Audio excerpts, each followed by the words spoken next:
Hello mga langga! For today's video, i-share ko gali sa inyo ang akong gin-order sa Shopee, ang cage ni Desi. Umpisahan ta na i-open mga langga, samtang naga-open kita, gina-excitement kita para kay Desi. Kaya syempre, di ba, once nga love naton, gina-spoil, gina naton niya, di bala, amo gina iya normal lang ina sa mga nagapalangga. Charis lang di bala ka mo man, hindi na ka mo mag-deny, kitanan kita, napalangga, kay kung wala ka kung may ginapalangga, buang ka, charis lang Ay, doon na excitement si Desi sang iya nga cage ba?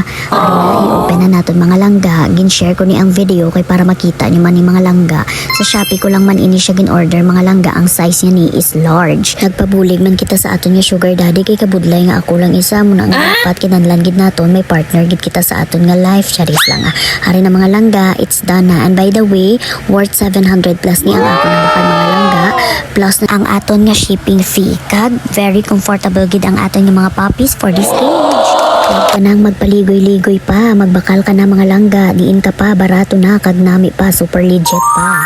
Ori na, isulod na natin mga langga si Desi, pero do hindi pa sa'yo magsulod. Sining ko sulod, kada kaging bakal ko ni sa imo. So ipakita natin mga langga sa sulod, so insaktuhan gid ni si Desi, mga langga. Yeah, hey, super cute, sa may mga puppies tira, mag-order na kamo mga langga, para ululupod kita. Diri na ma-end ang aton nga video, hope you enjoy today's video, bye-bye!